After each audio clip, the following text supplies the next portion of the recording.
On this episode of Did Y'all See, we're talking about whether or not spiritual leaders should come clean in public, Amber Rose and her discussion on consent, and whether or not you would tell your fiance you don't like your engagement ring. Get into all this tea on Did Y'all See.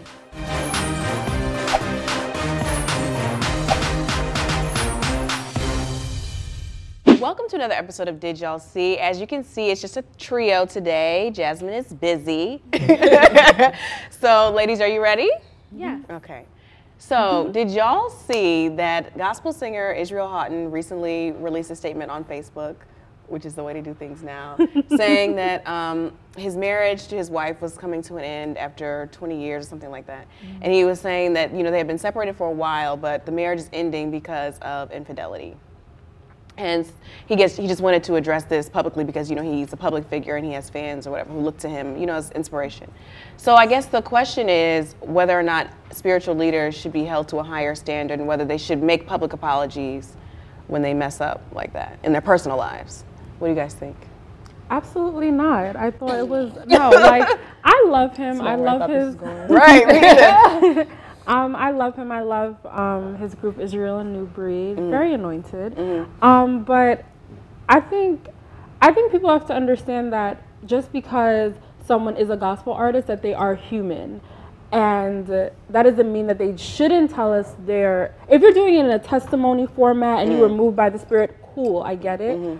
But to do it on, I don't know, like, I just felt like, why are you telling us this? You know what I mean? Like, just because you may have made one mistake or whatever you did, I don't think it's representative of his character or what I don't even know the man. But I don't know, I was just tired of people trolling him with, oh, like, infidelity is not a sin, but you getting a divorce is. I thought that was, like, ludicrous. I thought it was crazy.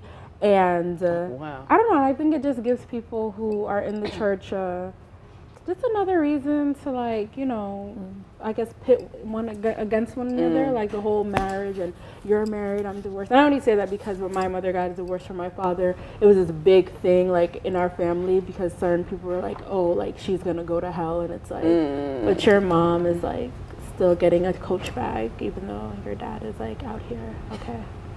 I think that it makes sense for them to share this information. I think if you're going to be out here preaching the word of God and, you know, trying to help, people get closer to God, if you do something that, is not right, and it's obviously not right because your marriage is ending over it. Like, if his marriage didn't end and he may have cheated, then that would have been one thing. Like, fine, you don't have to tell us every step in your relationship. Maybe if you want to tell us years later how you guys came out of that and made it work, then cool. But I mean, the fact that they are getting divorced, obviously, if people know him and they know his wife and they know, their story, then he needs to kind of explain what happened. And not necessarily that you have to apologize to us, but you just need to let it be known that, hey, I'm human.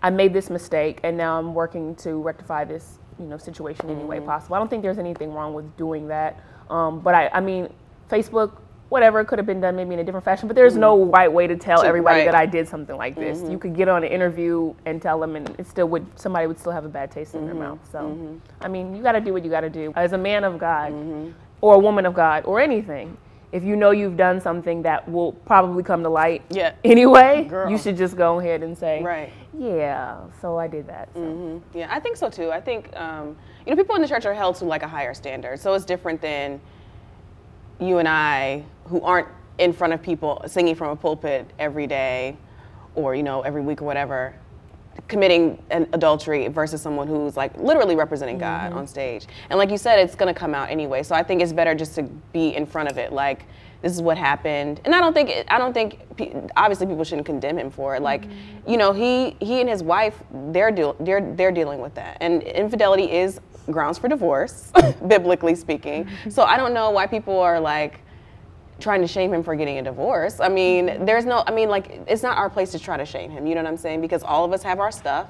And just because he has to admit his doesn't mean that that's, room for you to come in and be like, Like, I'm just saying this, like, as a man of God, I'm convicted to, to tell you what's going on. Like, I just feel like I feel like it's kind of, there's something insincere about, promoting God and then getting up in front of people when you're not really, something's not right. Right, you didn't even honor your marriage. That's, which is supposed to be a covenant with God. So So did y'all see Amber Rose is recently on It's Not You, It's Men with Tyrese and Rev Run. And she was talking about consent, basically. She was saying that men feel like they can approach her and grab her and grope her in the club for whatever reason. And Tyrese and Rev Run were arguing that it's because of the way she dresses. And Amber was like, no. She was like, I could just be wanting to look cute in the club. And she's like, let me show you there's something so flawed with that logic, because if I'm in the bed with a man and he has a condom on and I tell him, no, I don't want to, then the answer is no, I don't want to. So why would you feel entitled to grab my body in public? I'm just really disturbed at what Rev Run had to say, because his daughter, Angela, and this is no shade to her, dresses very sexy all the time, lots of skin. And I don't think you would want anyone on these New York streets that she's always out and about, catching the train, going here and there, to grab her at all. So I think for him to say that, you sound like an idiot, and I love him. I felt like, but at the same time, it's like, just because, going into what Tyrese says, just because someone is exuding an energy of sex appeal doesn't mean that you are warranted to touch her breast, to touch her ass, or anything of that nature. And the reason why I'm like so angry about this is because I know, like, definitely when it's like around the time for the Labor Day parade, or when I'm going out with my friends in the club, like, I do wear a lot of revealing stuff. You know, titties is all out. And I don't expect anybody to yoke up anything. No, it's not for you. You know, yeah, you know, just want to do a little visualization. But at the same time, I just don't understand why men feel like they're so entitled to touch anything, to taste anything, to feel anything that I haven't given you access to. I'm very confused. I don't know who raised you, but you need to really check that. And that's the thing too. Men, I feel like sometimes they live in a world of porn. They think that if they're in the club, they can like touch and grab anything, or if you're in the bedroom with them, it's like, this is not a Jackrabbit Olympics match, you know? I feel like in the club, there's always that, because here's where people go wrong, even from the very start. There's this concept that because we're in the club, when I want to dance with you, all I need to do is run up behind you and rub on you, and then you'll know that we're dancing. Instead of being like, you want to dance? Or anything from the old school, like, hey, you know, you want to dance or something? It's like, no, it's like, let me just, like the straight work video, like, like, it's immediate. It's immediate, it's uncomfortable, you know, and you're like, you know, depending on what the dude look like, sometimes you might oblige. You be like, but you know you don't really like it. You know you don't really like nobody creeping up behind you in the club like that. So that's where I tap out. I'm gonna tap out on that. Well, you know, some of us. But I think as far as everything else, any other correspondences, especially when we have, I don't know you, I haven't given you that access, is like disgusting. And I really feel like this whole groping in the club, or groping in general thing, is like the behavior of a very thirsty man anyway, who acts like he's never gotten any or been around beautiful women before. Because I'm like, why is that your first inclination, is to grab on somebody you don't know, or you know, be all up on somebody you don't know? Y'all don't even dancing, and you like all in somebody's ear. Right, my armpits could sting. Okay, you know? Like, you know, or anything. It's just like, back up. You know, I think things have to start happening for folks to know, like, you can't just be touching on me. You can't just be following me late at night and thinking that I'm just trying to pay you a compliment. Me rubbing on your ass means I'm paying you a compliment. I like your ass. Like, no. If I spray this pepper spray in your face, then I bet you'll fall way back. And then the party will be over for everybody. Because we'll all be up in here choking. Because you didn't want to act right. So I just think we need to start, needs to start getting crazy. If you come up to me at 11:45 at night on the street in the darkness, talking about, hey baby, how you doing? I will spray you and I will kick you in your groin. And that's just how it needs to be. Because y'all don't get it. Everybody want to play stupid. I don't get it. What? Y'all want to dress like, I can dress however I want. And I can have whatever pepper spray I want in my back thong pocket when I spray you in your face. So I'm not here for it. In 2017, it might get even more dangerous. So people need to get it together. I'm tasing fools. Okay? Oh, Shanks. Shanks all in my dancing wheel. Ready. For this week's What Would You Do, Jasmine found this post on Reddit, and it was basically saying this woman was cleaning the house, top to bottom, and she stumbled across a ring box.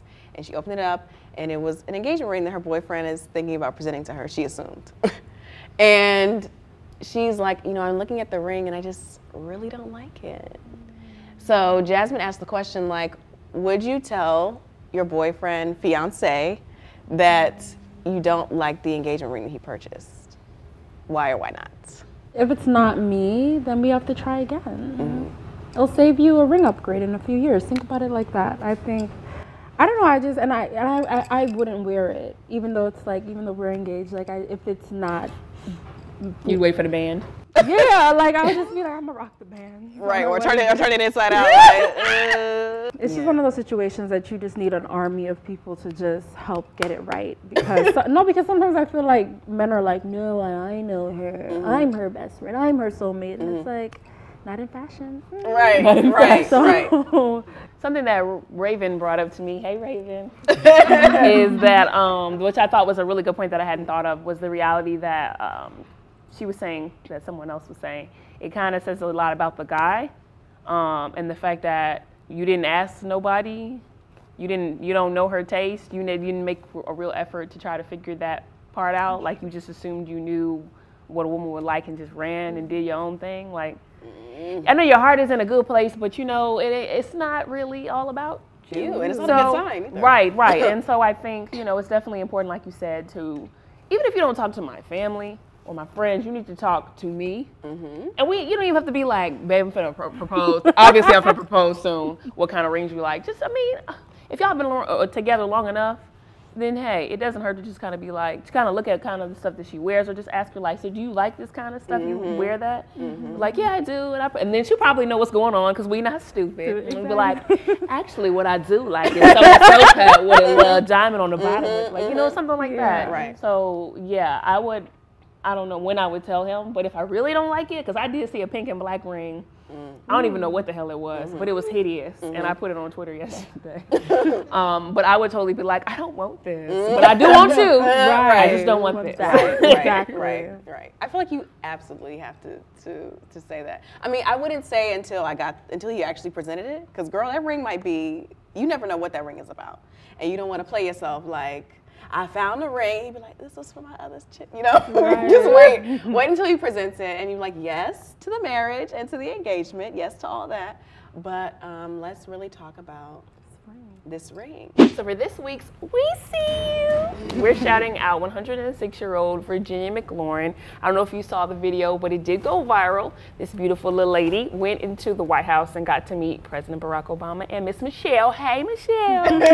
And it obviously meant the world to her, and it ended up making their day too, because she just had so much energy. She had said that she just wanted to meet them forever, and she was glad to even be alive at the time to be able to see them in the White House. So what did you guys think of the video? Mr. McLaurin was too cute. Too cute. Your namesake. I just thought it was really inspiring to see her so active and so vibrant at 106. And she said later, she's like, I can die smiling now. And I was like, oh. That is just everything. They're like, them in the White House just means so much. They will never understand like how much that means to people. I also liked how tech savvy she was to try to even get their attention, or the White House press, because for you to be making these videos, I don't know who was helping her, but still, that's awesome, because my mom doesn't even know how to use her iPhone. So, I think, I don't know, it was just really sweet, and just to know that even if you make it over 100, like, you can still be a functioning adult, because some older people feel very entitled, they get a little lazy, and I just love how Miss McLaurin was just like, you know what, I'm still grabbing life by the balls,